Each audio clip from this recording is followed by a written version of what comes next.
Hi friends, பார்த்திங்கன்னா வாழைக்காய் நாங்கள் எங்கள் மரத்தில் எடுத்தது தான். உங்களுக்கு ஒரு 300 விற்றோன்னு சொன்னோம் இல்லையா, அதில் மீதி காய் 3 காய் மீந்தது. அது இன்றைக்கி நான் கூட்டு மாதிரி பண்ணுறோம். இது பெரட்டல் சொல்லுவாங்க. இது கூட்டான் இப்போ சாதத்தில் தொட்டுன்னு சாப்பிட்லாம். பொரியல் இல்லாமல் அப்படியே குழம்பு இல்லாமல் வெறும் இது காய் மட்டும் போட்டே சாப்பிட்லாம். வாங்க எப்படி செய்கிறதுன்னு பார்க்கலாம். இந்தமாதிரி நார் எடுத்துகிட்டு அது மேலே இருக்கிற தோலை லைட்டாக எடுத்துகிட்டு இதுமாதிரி கட் பண்ணி எடுத்துக்கோங்க. இது இப்படி தான் இருக்கும். அப்படி வேச்சிட்டு நான் வதக்கும் போதெல்லாம் கொஞ்சம் சின்ன சின்ன பீஸ் ஆகிடும். அது நான் வேக வைக்கும்போது இந்த மாதிரி தான் போட்டிருக்கேன். நம்ம எப்படினாலும் கட் பண்ணிக்கலாம். நல்லா ஒரு ரொம்ப சின்னதாக மெலிசாக கட் பண்ணிட்டோம்னா பொரியல் பண்ணுறதுக்கெல்லாம் நல்லா இருக்காது. ஏன்னா சீக்கிரம் வெந்துடும் இது வாழைக்காய் கொஞ்சம் நேரத்துலேயே. ஏம்மா ஒரு வாழைக்காயை வச்சுன்னு எத்தனை வீடியோமா போடுவேன்னு சொல்லாதீங்க. வாழைக்காய் கொலை தள்ளும்போது ஒரு வீடியோ போட்டோம், அது காய் வைக்கும்போது ஒன்று போட்டோம், அப்புறம் அதை அறுவடை பண்ணும்போது ஒரு வீடியோ போட்டோம். இப்போ அது சமைக்கிறோம்ல, இதுதான் ஃபைனலு. இது ஒரு வீடியோ. அடுத்து வாழைத்தண்டு சமைக்கும்போது ஒரு வீடியோ போடுவேன். இது பார்த்திங்கன்னா தண்ணி ஊற்றி காய் முழுகிற அளவு தண்ணி ஊற்றி உப்பு போட்டு மஞ்சள் போட்டு நல்லா வேக வச்சுருவோம். சீக்கிரம் வெந்துடும் வாழைக்காய். அதுதான் ரொம்ப பிடிச்சது. பார்த்துக்கோங்க, இது 4 தான் நான் போட போகிறேன். வெங்காயம், தக்காளி, பூண்டு, கருவேப்பிலை, இஞ்சி வேணுன்றவங்க இஞ்சி பூண்டு கூட போட்டுக்கலாம். நான் வெறும் பூண்டு மட்டும்தான் போட போகிறேன். இவ்வளோ தான் போட்டு வேக வச்சுருவோம் காயை. காய் நல்லா வெந்துட்டுருக்கு.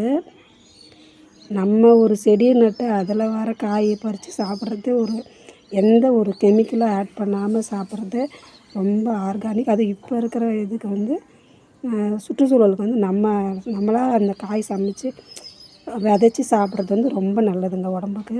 ஏன்னா நிறைய கெமிக்கல், எங்கே பார்த்தாலும் எல்லா காயிலுமே கெமிக்கல் தான். அது இல்லாமல் இப்போ சீக்கிரம் காய் அறுவடை பண்ணணும்னு சொல்லிட்டு சீக்கிரம் விளையிற காய்ங்களாகவே போடுறாங்க. நம்ம நாட்டு காய்ங்களே சரியாக கிடைக்க மாட்டேங்குது. ஆனால் இதெல்லாம் நாங்கள் வில்லேஜில் இருந்து தான் வாங்கிட்டு வந்தோம், அதனால் நல்ல காய் தான். பாருங்கள், இப்போ காய் வெந்துடுச்சு, எடுத்துட்டோம். எண்ணெய் ஊற்றிக்கலாம். வானலில் கடுகு, கறிவேப்பிலை போட்டுக்கலாம்.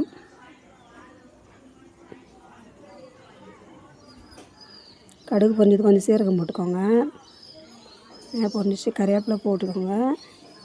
வெங்காயம் போட்டுக்கலாம். அது கூட பூண்டும் போட்டுக்கோங்க. பூண்டு ஒன்றும் பாதியாக தட்டி போட்டுக்கோங்க. நல்லாயிருக்கும், அதோட வாசனை நல்லாயிருக்கும், சாப்பிடும்போது நல்லாயிருக்கும். வெங்காயமும் பூண்டும் நல்லா வதங்கட்டும். இது நல்லா வதங்கிடுச்சு. இப்போ தக்காளி போட்டுக்கலாம். தக்காளி போட்டது என்ன பண்ணால் உப்பு கொஞ்சம் போட்டுக்கோங்க, மஞ்சள்தூள் போட்டுக்கோங்க. கொஞ்சமாக மஞ்சள்தூள் போட்டுக்கலாம். ஏன்னா காய் வேக வைக்கும்போது நான் கொஞ்சம் மஞ்சள்தூள் போட்டுக்கிறேன். கொஞ்சம் மஞ்சள்தூள் போட்டு உப்பு கொஞ்சம் போட்டுக்கலாம். மிளகாத்தூள் பார்த்திங்கன்னா 1 டீஸ்பூன் தான் போடுறேன், அது காரமாக இருக்கும், அதால் கொஞ்சம் மிளகு தூள் போட்டுக்கலாம். இவ்வளோ தான், வேறு எதுவும் இதில் போட போகிறதில்ல. இப்போ தக்காளியை நல்லா வதக்குவோம். தக்காளி வதங்கிடுச்சுன்னா அந்த வேக வச்சு காய் எடுத்து போட்டு பெரட்ட வேண்டியது தான். நல்லா வதங்கிடுச்சு தக்காளி. இப்போ காய் போட்டு பெரட்டிடலாம். இது நான் இப்படி முழுசாகவே பெரட்ட மாட்டேன். நல்லா பாருங்கள், இந்த மாதிரி அதில் தட்டி விட்டோம்னாவே அந்த ஜல்லிக்கரண்டியில் நல்லா உடஞ்சிரும் காயெலாம்.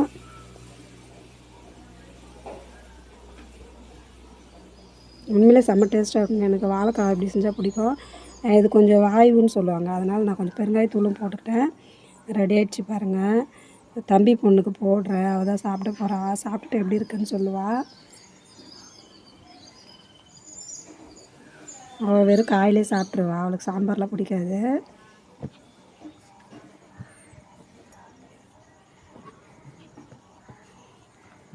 சாப்பிட்டுட்டு டேஸ்ட் எப்படி இருக்குன்னு சொல்லுவாள்.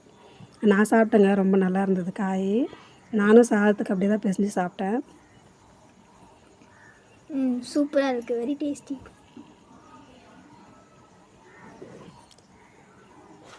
Super, very super.